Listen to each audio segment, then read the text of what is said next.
Hi, I'm Krishna Gadam. I'm an electrophysiologist here at Heart South, and I'm going to talk about arrhythmias today. Arrhythmias are abnormal heart rhythms that are often under-recognized cardiac problems and can lead to dangerous consequences if ignored or not treated appropriately.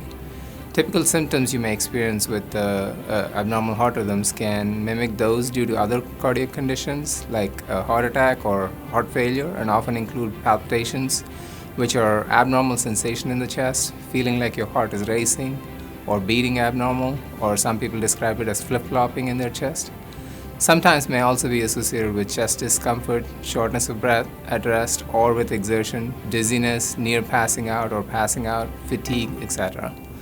There are different kinds of arrhythmias, some that can potentially be cured, while others that can be controlled with different measures such as medications, pacemakers, cardiac defibrillators, and ablations. Medications, while frequently effective, are often limited by failure to control or potential for adverse reactions or toxic effects. A percutaneous catheter-based treatment approach, known as ablation using either radiofrequency or cryothermal energy, is a safe alternative and potentially curative for certain arrhythmias such as supraventricular tachycardias, accessory pathways, or what's also commonly called as Wolff-Parkinson-White syndrome. Other conditions such as atrial fibrillation, ventricular tachycardias, etc. can be controlled effectively by either medications or in combination with ablations, and sometimes the need for pacemaker and cardiac defibrillators.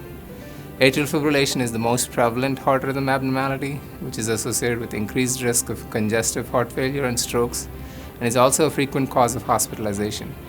Controlling atrial fibrillation, particularly with an ablation, can minimize these risks.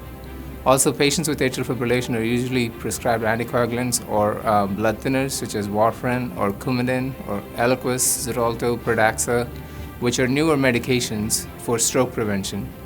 However, a significant portion of patients that develop atrial fibrillation are elderly, who are also at risk for falls, or several other may have bleeding conditions, which prohibit them from safely taking anticoagulants.